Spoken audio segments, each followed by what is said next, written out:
Bien, terminamos entonces ya la verificación de la unión. Vamos a recordar, hemos calculado ya todas las filas de tornillos. Hemos visto que en la fila 1 el modo de fallo era la chapa frontal a flexión y que en la fila 2 era el ala inferior y alma comprimidas.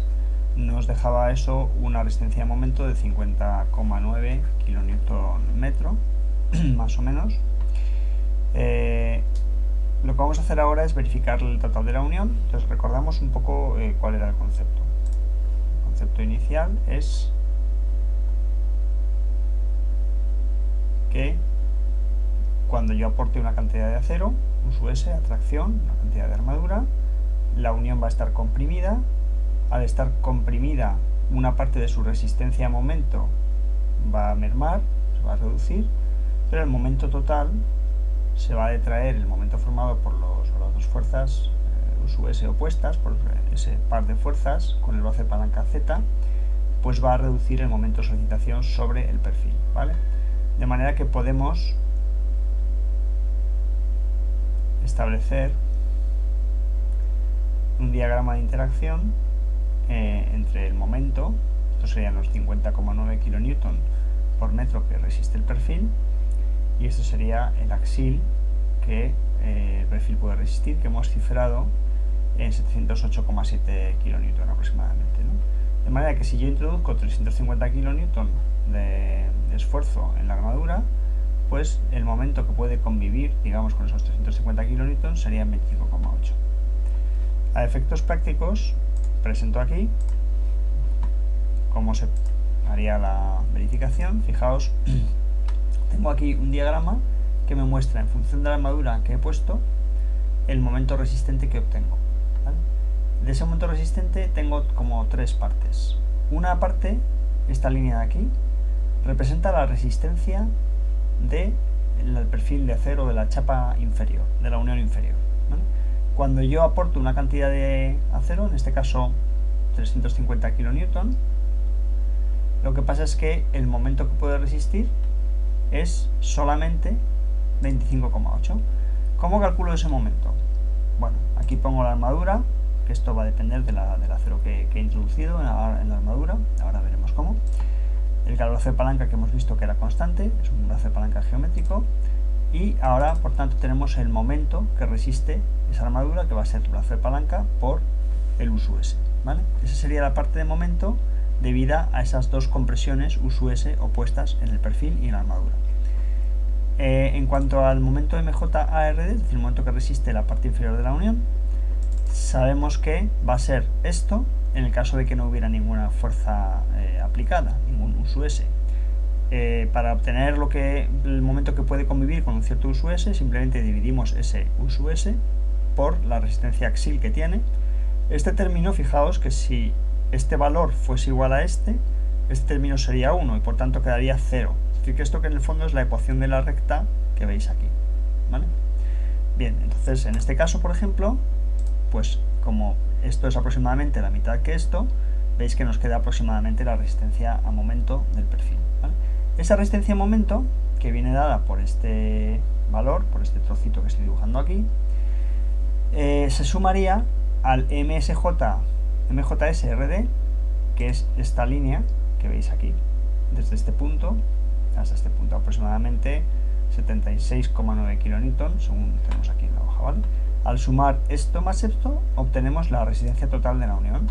Está simbolizada por esta línea verde. ¿Veis que esa línea verde, cuando no tengo ninguna armadura, vale exactamente la resistencia del perfil, y cuando tengo la máxima armadura posible, es decir, los 709 kN, pues llegaría a su valor máximo, que sería en torno a 160, 150 kN, 59 kN, ¿vale? Entre medias, pues dependiendo de la cantidad de acero que yo ponga, pues tendré que poner tener un valor como consecuencia, ¿no? Y concretamente para este valor de armadura obtengo 102,7, que es superior a los 100 kN que me está pidiendo la unión. Es decir, que este valor sería, desde el punto de vista de la resistencia, aceptable. ¿De acuerdo? Bien, el cálculo de la armadura, pues como lo hemos hecho antes, en este caso esa armadura que he puesto equivale a 4 Fidel 16, ¿vale? Podríamos también poner 7 Fidel 12, sería aproximadamente lo mismo. Bien, simplemente comentar una cuestión importante. En estos cálculos de uniones mixtas, es muy tentador el aumentar la armadura, porque de esa forma evidentemente obtenemos una mayor resistencia. Pero tenemos que recordar que toda armadura que coloquemos en la parte superior tiene que estar eficazmente conectada al perfil. Es decir, que tiene que haber pernos conectadores que sean capaces de transferir ese esfuerzo al perfil, entre la armadura y el perfil. Si no, no puede hablarse de una unión mixta. El acero no estaría conectado al perfil y por tanto no funcionaría monolíticamente, ¿vale? Ahora bien, esos pernos tienen unas limitaciones constructivas bastante fuertes, entonces no siempre es posible colocar mucha armadura. De hecho, es más bien recomendable colocar la mínima armadura posible, o poca armadura al menos, ¿vale? Bueno, pues ya tenemos entonces nuestro cálculo de resistencia hecho. Vamos ahora con lo que nos queda, que es verificar la resistencia cortante. El procedimiento voy a pasar por encima porque es exactamente el mismo que vimos en la unión anterior. Puede ser categoría B o categoría C, ¿vale? Lo normal es que de manera automática sea categoría C, pero haríamos las comprobaciones de categoría B, ya sabéis cuáles son. Habría que comprobar primero de la resistencia cortante de los pernos, pues cuánto nos queda disponible, ¿vale? Sería simplemente, pues de la resistencia total, como yo agoto una parte de atracción, pues lo que me queda sería, empleando la fórmula de interacción, recordáis que es simplemente coger la atracción que tengamos, dividirla entre 1,4 veces la atracción límite, y 1 menos eso me da la capacidad de la resistencia cortante que me queda remanente, que no he agotado con atracción, ¿vale? Veis que en este caso la resistencia cortante de los pernos son 251 kN. Eso lo podemos ver aquí en forma de esquema, ¿vale? En el perno superior 95 kN y en el perno inferior, como tiene mucha menos esfuerzo axil, pues llegamos a 156 kN. Sumando las dos obtengo 251 kN, que es mucho más que el cortante que tiene de solicitación la unión, por tanto categoría B sin ningún problema. A continuación tendríamos que comprobar, como siempre, los aplastamientos de las chapas. Igual que en el caso de la chapa frontal anterior, pues como el grosor de la chapa es bastante considerable, 15 milímetros, normalmente eso no va a ser problemático. Os dejo a vosotros hacer la comprobación. Como siempre, la comprobación es muy sencilla, es simplemente la aplicación de esta fórmula, donde caso 1 suele ser 2,5, alfa pues se suele tomar el más pequeño de todos, que depende de la distancia al borde del tornillo. Como las distancias al borde aquí pues son las laterales, es decir, la distancia más restrictiva es esta, el cálculo se parece mucho al que hicimos en la otra chapa, ¿vale? Bien, ¿qué más? Bueno, pues habría que comprobar también, en el caso de tornillos pretensados, la capacidad de punzonamiento, pero que eso tampoco es restrictivo. Con chapas gruesas, chapas de 15 milímetros ya no suele ser problemático. Y por último, podríamos verificar si el tornillo es categoría C, si la unión es categoría C, sin deslizamiento cortante, o sea, trabajando por fricción. Como son tornillos pretensados, pues recordad la fuerza de pretensado de un tornillo, la total, que es multiplicar por el número de tornillos. Entonces aquí, en lugar de tener 6 tornillos, como en el caso anterior, tenemos 4 tornillos, ¿vale? El coeficiente mu voy a tomar el mínimo, y con la fuerza FSRD de servicio, o FSRD en estado límite último, 109,8 kN. Vale, pues como en principio nuestro cortante de cálculo, vamos al principio del todo, es de 122 kN, el mayor de los dos, 122 kN, pues en este caso concreto la unión no podría ser categoría C, sería un poquito menos de categoría C, ¿vale? Realmente en este cálculo que estoy haciendo estoy siendo muy conservador, ¿vale? Recordad que en la unión, permitidme que coloque otra vez la forma de funcionamiento, tenemos, aparte del pretensado de los tornillos, que por supuesto no se va a perder, porque cuando yo solicite esto a momento, los tornillos se van a despegar, pero va a seguir habiendo la fricción en la parte inferior de la chapa.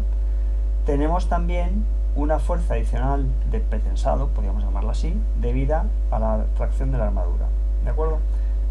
Es decir, la compresión que ejerce esta tracción para compensarse. Entonces, esa fuerza la estamos despreciando, ¿vale? Si la considerásemos, pues probablemente la unión sería categoría C, ¿de acuerdo? No obstante, se suele ser conservador en este tipo de cosas y se suele tomar, como he dicho, pues simplemente la fuerza de pretensado, que es la que en el fondo garantizamos por medios mecánicos, ¿vale? Bien, pues yo creo que de esta unión nada más. El concepto a nivel constructivo pues podría ser algo así, ¿no? Los tornillos, los armados que hemos puesto, 416. Dimensionamos o detallamos bien los tornillos. Fijaos cómo acotamos respecto a la placa y también acotamos respecto al perfil, por lo menos las dimensiones y posicionamiento de la placa. Marcamos bien si es necesario preparar las superficies. Claro, aquí estoy marcando para una superficie de rozamiento 0,4. En las comprobaciones que he hecho, pues he considerado un rozamiento de 0,2. Si evidentemente subo ese rozamiento a 0,4, pues ya tendríamos una unión que podría ser perfectamente pretensada en categoría C sin ningún problema. Es decir, que también otra forma de conseguir que la unión funcione como pretensada es simplemente eso, darle una preparación más adecuada a las superficies, ¿vale? Pero en este caso, pues realmente se podría también haber hecho categoría B sin ningún problema. No es una unión de particular importancia como para hacerla de categoría C, ¿vale? Bueno, pues aquí vemos también los tornillos con su métrica, con su taladro, indicando si son pretensados o no, preparación de superficies, y el grosor de la chapa, indicación clara de las gargantas de soldadura, y con eso pues tendríamos la unión bien definida.